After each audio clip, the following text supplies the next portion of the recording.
welcome back to my channel. So, I had my workout. It was a rough one. Hate going to the gym with makeup on. But tonight I had to go straight after work and couldn't wash my face. I love sweating off tons of makeup while I'm working out. No, I don't. It is not attractive. I don't care for it. So, I'm going to make a dedicated video about pelvic floor health as we age, and how important it is for us to maintain the musculature in our pelvic floor, especially for women. And I can show you a few moves for pelvic floor health to help strengthen it, keep it vivacious, keep the muscles in there extremely happy. We can talk about the role that it plays in our daily lives, in our personal relationships. Our pelvic floor has lots of muscles running through it, all serving purposes. And we can talk about why it's important to engage those muscles and to keep them happy. I'm going to have my husband hold the camera for me so I can show you guys some planking moves in the planking family. That way you never have to do another sit-up again, because sit-ups, especially in my age bracket, are really bad for us. They're crunching our spine, we're crunching our neck, or we can hurt our shoulders if we're compensating and pulling, trying to get up in that sit-up position. And the same goes for crunching. If your abs are tired and you go to engage and you compensate and crunch, pull your arm forward and pull your head and your neck forward, that is not accomplishing what you want to accomplish, and it can injure you. It can hurt your neck, you can hurt your head. These muscles, you have big muscles that run up the back of your head. And if you pull those, you'll feel it, and it won't make you not want to turn right and left. So I always recommend to stay away from the crunching, away from sit-ups, and do planking type moves. You can do several types of things in the planking position to help strengthen your pelvic floor, your abdominal muscles, and everything is, you can lay flat on your back, lift your legs, and I'll show you guys on what kind of positions that can help you just to work your abs. Realize if you plank once a day for 1 minute for 30 days, it can change your entire health status in your abdominal region. Planking is one of the most finest things we can do for ourselves. I know it sounds trivial, like a plank. Yeah. When I first started, I had to put a knee down. Last year, I couldn't even pick my feet off the floor, and I didn't even know I couldn't plank. I thought, God, that looks so easy. And then I went to go do it, and I was like, oh, my Lord. So, I've come a long way since then, but I still have 20 more pounds to lose, and I still need, I'm always working on my muscles, because muscles are like an engine. Consider if you don't turn the engine on every day, then the car doesn't run as well, because the engine likes to be run, right? It's the same concept about the human body. If we're not firing our muscles every day and using them, you don't have to use them to their max capacity every day, but somewhere upwards in the middle level every single day, you won't age the same. You will age faster the less you use your muscles. That is pure science, studied very well. This information is everywhere. If you want to look it up, muscular health, especially in the backside of life where I am, where lots of people are, the health of our muscles helps us with our overall health. It helps our insulin levels when we want to eat. Say you want to eat a piece of cake. Well, muscle health helps us not have such high insulin responses to the things that we eat.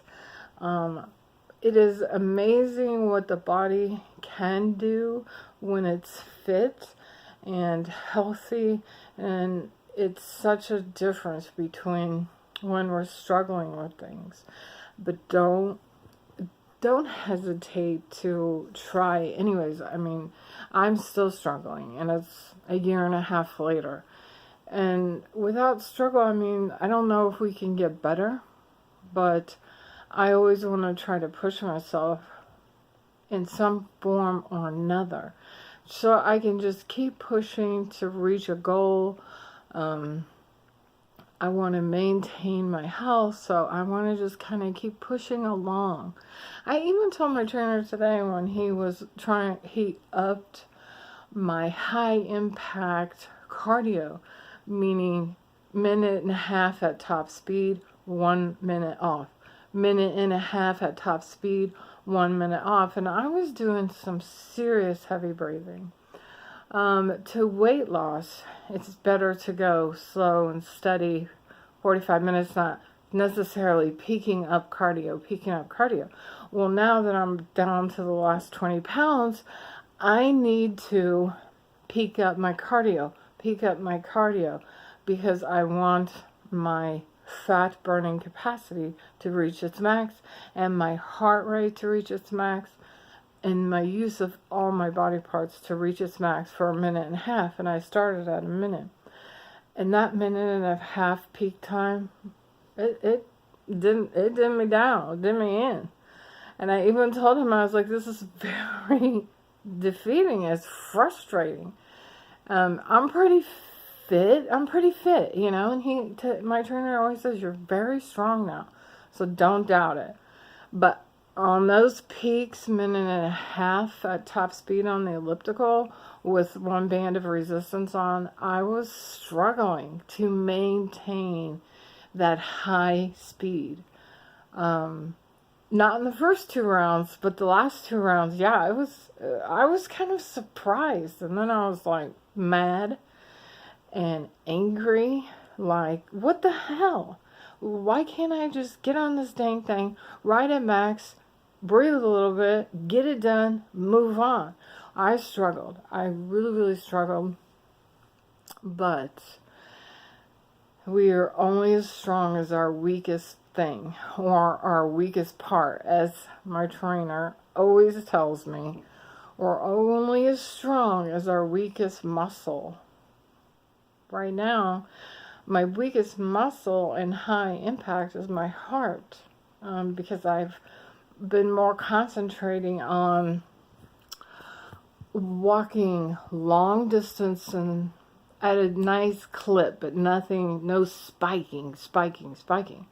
I do have a good resting heart rate, which is about in the 68, 69, sometimes it's 65. I wear a little band on my wrist that shows me what's kind of going on in my body. So I was kind of, yeah, again, that's another reason why I was shocked. Why am I struggling so much? Well, now it's time to just push through that mentally. You get that initial shock, and then I remembered, how did I feel when I first started lifting heavier weights? Like I told you guys before, I could barely walk up my stairs or sit down to go to the bathroom. My thighs would hurt so bad. I would cry, and I'm not a crier. I never even knew you could hurt that bad, so I thought it was kind of worse than giving birth, to be honest with you. So I had to remember back when I started the life change that none of that was easy. So now that I'm kicking into a new area, that it's not going to be easy, but it sure didn't make me happy, and it sure opened my eyes.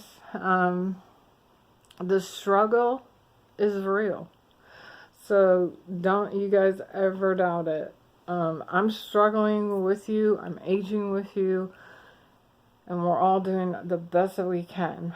My hormones are balanced. I'm aging easy. It's a choice. I have a great functional doctor. It's going to be okay. I'm going to push through this high impact cardio, and I'm going to just keep pushing. Even though it was zero fun tonight, the next time I do it on Thursday, it'll be maybe one fun. We'll cross our fingers. So, I'm going to get off here, and I will have Tim film my positioning so I can upload it for you guys on 3 positions for no sit-ups and great abs. So, thank you guys for being here. Thumbs up, subscribe to my channel, and I really appreciate it. I really do. And if you have any questions, anything else you want to talk about, just comment below and I'll get back to you. I love you guys. Night.